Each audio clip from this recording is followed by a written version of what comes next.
What's going on? What is going on today? Well, a lot of breaking news has come out today, and I kind of waited. I wanted to see what all came out. A couple big stories that came out today. Um, yeah, I think Trump's chances of winning just went to 70%. And I don't know. It's no longer about Trump versus Biden. It's now become about the Constitution. I'm going to explain. So, Texas today launched a lawsuit against the four swing states, PA, Michigan, Wisconsin, and Georgia, I think.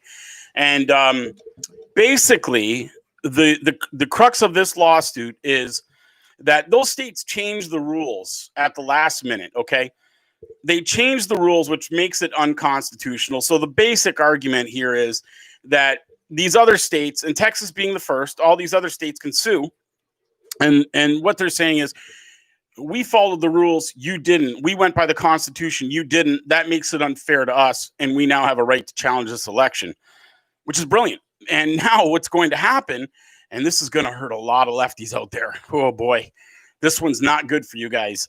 It's going straight to the Supreme Court, and it's not going to get thrown out. And I'm going to explain why. And this is one thing that I've picked up on that I haven't seen anyone else, any of these other podcasters talk about. It's not about Trump anymore. It's no longer about Donald Trump. It is now about the United States Constitution. And the sad part is, yeah, the Supreme Court is sworn to protect and uphold the United States Constitution. And that's what's being challenged here, okay? Let's get something straight. The fact that they changed the rules. Now, I just watched a TikToker, and I'll get to that in a minute. And this guy goes on about how there's no fraud and only idiots like you. Well, he wasn't talking to me. He was talking to some other Trump supporter. There is tons of fraud, guys. There is tons of fraud. But that was never the goal. They were never going after fraud to prove it. That would be like going up an uphill battle. And that was the plan. Besides, personally, I don't believe it was one fraction behind the fraud. I think it was a bunch of small brainwashed individuals so worried about Trump, orange man bad. I believe it was a lot of Trump deranged syndrome people that just did stupid things like crumpled up votes and voted twice in states, and just because, people are stupid and they do stupid things. And that was never going to fly. And of course, anyone with half a brain in their head knows that they weren't going to get anywhere with that in law. However, they don't need to prove fraud. And this is the thing that a lot of people don't get. That's not what the end game is. They just need to show that there was improprieties. That's it. That's all they need to do.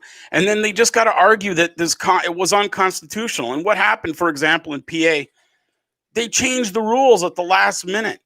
They went against their own constitution. And what kills me is the Supreme Court Justice Alito, today gave them a deadline. They had to come back with a defense. And what they came back with is pretty sickening.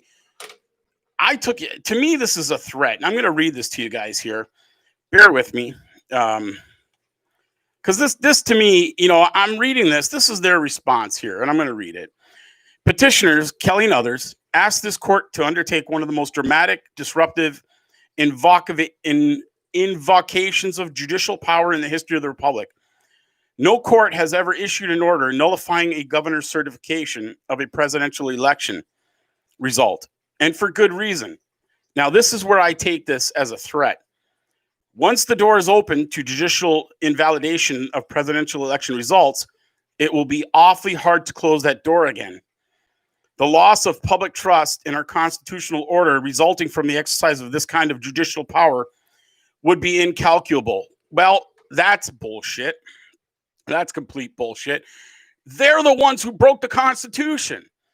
They are the ones that are threatening the trust in the Constitution. They're the ones who changed the rules at the last minute. All right. So this is where it gets really, really messed up. Now they're challenging the Supreme Court justice. They're basically saying, if you rule against us, you are unconstitutional. That's not going to sit well. I really don't see that getting past this guy. I mean, it's 2020. I could be wrong, but to me, these guys really screwed up. And that's going to flip PA, okay? And what's going to happen is this Texas lawsuit against these 4 other states, assuming they're the only one, because right now they just opened the door for all these other states to start filing in. Here's what's going to happen. It's not about the election anymore. It's about the Constitution now, because now that's what's being brought into question is the Constitution, and what they did, was it constitutional? They changed the rules. By definition, when you change the rules to win the game, it's cheating. That's fraud. You've committed fraud right there. All right. And that's what's being challenged. So when they say there's no fraud, sure, there's tons of it. Dead people voted. We know that. We saw a video that, of course, the liberal media keeps trying to debunk, and it's bullshit. Everything that comes out, the media is just, they're biased. They're just going to say it was debunked anyway, but they can't attack this one now. This one now, this one's got them screwed. And man, Trump's got to be sitting back just doing one of these, whistling, because I think he just went up to 70%, because this is going to go to the Supreme Court. And not only is it going to go to the Supreme Court, they're going to side with the Constitution, and they are going to rule that these other states did it inappropriately. They're going to throw out all those mail-in votes, and because there's a difference between mail-in votes and absentee votes, and there's all kinds of stuff that they're going to argue there. But the bottom line is, was it constitutional what they did? That's what it's going to come down to. And no, it wasn't. And I made a video on Facebook literally the day after the election explaining it. I used PA as the example, how they broke the Constitution. And this is the craziest part. And of course it's the left. Of course it's the left challenging the Constitution. No, correction. Sorry, this is the GOP and PA. This is actually the Republicans that sent this in, which is very odd, but we'll get to that in a minute. But this is going to go Trump's way, I think, and because it's going to go back to the House. Because what they're going to do is they're going to throw those states out. They have to now. This was a brilliant move on this. I don't know if it was Ted Cruz behind it or this other lawyer, but I understand that Ted Cruz is going to be the one that argues this on behalf of the Senate, the Republicans. Sorry. They're going to throw this out. It's going to go back to the House. Okay. And as it stands right now, I know it's 27 seats to 21. It might be 22. Okay. I'm not sure for the Democrat. I know for sure right now, the Republicans hold 27 seats in the House. They have 27 votes. Okay. If it goes back to the House. So they can send 27 votes to decide who they want as president. All right. And then the Democrats have 21 or 22 right now. There's two elections still in question.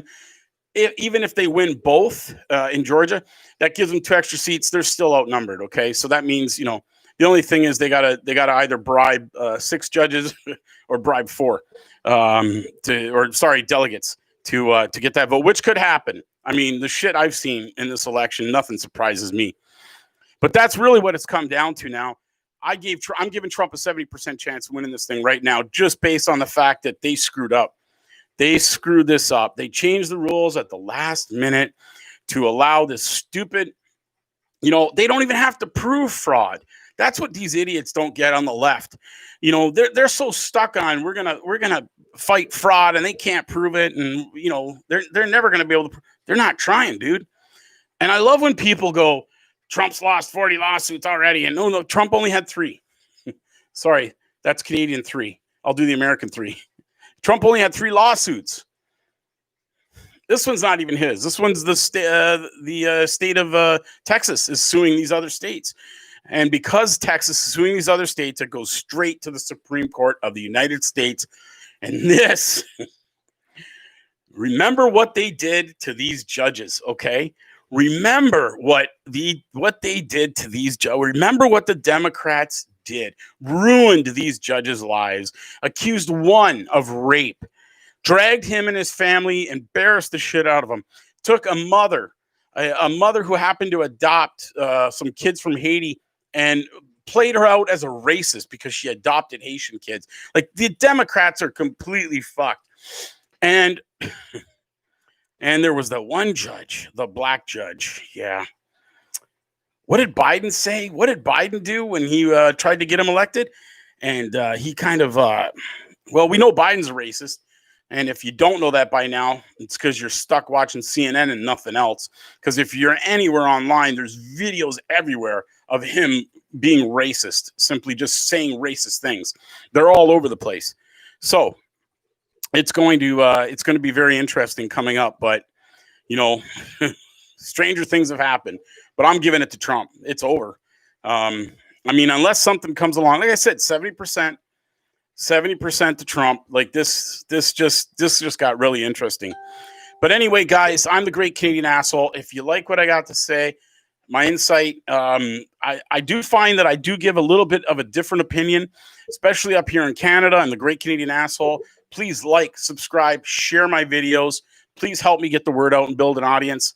Anyway, guys, peace out. I'll be back tomorrow with some more as I learn some more, but this is pretty wild. And we'll see what happens. We'll see.